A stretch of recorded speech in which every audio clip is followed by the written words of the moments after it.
এই যে খাবার আজকে জন্মদিনে দুপুরে লাঞ্চ সামান্য আয়োজন। সামান্য আয়োজন এবছর। দুপুরে সামান্যই হয়, এগুলোই নর্মালি দুপুরে এটাই থাকে। ঠান্ডা লাগছে, আমি হাত খাড়া করেছি বটে। নমস্কার করে নি, আমি খেতে বসবো, আমি ঠাকুরকে করি নি।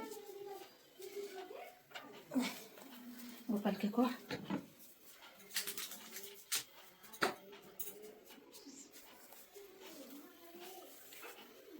কথা বলবি? এত নমস্কার দেখছি আমি।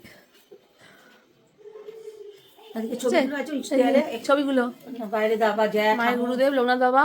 হ্যাঁ বাইরে আগে ফটোগুলো করে আগে ছবিগুলো, বলছি ছবিগুলো ঠামু এটা দাদু। জ্যা ঠামু যাচ্ছে দিদু। দাদু, মামার বাড়ি দাদু। এটা মামার বাড়ির দাদু, মামার বাড়ির দিদু। এটা হ্যাঁ, বাবা তো আর এটা এটা কি বলতো, এটা আমার ঠাকুমার বিয়ের ছবি। এটা বিয়ের ছবি। বিয়ের ছবি। এটা তোমার করে নি না হাত। বম্মা তো ওকে নিয়ে বসে আছে। আমার পা পাখি পাখি করছে, ওটা উড়ে যাচ্ছে, হচ্ছে না। বমার পা। ব্যাস, পাখি আর দেখতে পাবে না। দাঁড়াও, ধরে ফেলো, পাখি ধরে ফেলো। নমস্কার কর।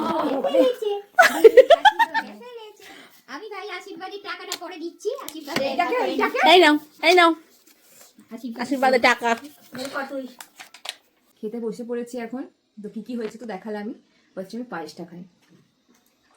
শাক ভাজা, কেমন হয়েছে পায়েস? এবার শাক ভাজা, পায়েস ভালোই হয়। বেগুন ভাজা, পটল ভাজা, টোপতে মাছ ভাজা। কুমড়ো। হ্যাঁ, আমার পায়েসটা ভালোই লাগে, আমি এমনিও 5 রকম ভাজা। বম্মা আর থেকে ঘোরা ওখানে যাচ্ছে না ডাল, তো। দেখাতে হবে না। ডাল আছে, সবজি ডাল, মাকে আর দেখো। তোপসে মাছ ফ্রাই, মা রান্না করে বিধ্বস্ত। হ্যাঁ, মাছ, মুড়ো, চাটনি, পায়েস, মিষ্টি। আপাতত সামান্য আয়োজন। এরপরে আবার হবে একদিন। আজকে বম্মার কোলে একটা ছানা আছে সামান্য না? আয়োজন হচ্ছে। এই যে ছোট্ট করে ছোট্ট করে ছোট্ট করে আস্তে করে আস্তে ডাল। এইবার দেখাও। হ্যাঁ, হয়ে গেল। হ্যাঁ, খেয়ে নেবে না, তুই খেয়ে নেবে না, তোর অনেক তোর জন্য মুড়ো হয়েছে, দুজনেরই হয়েছে। একজন অবশ্য ওর জন্মদিনেও হয়, ওর যখন মুড়ো হয় আমিও খাই, এবারেও হয়েছে। মুড়োটা ওরা ভালোবাসে। খেয়ে নেবে। মুড়োটা আমাদের বাড়িতে স্পেশাল ভাবেই আসে। মুড়োটা তো আমাদের মেয়েরা খুব ভালো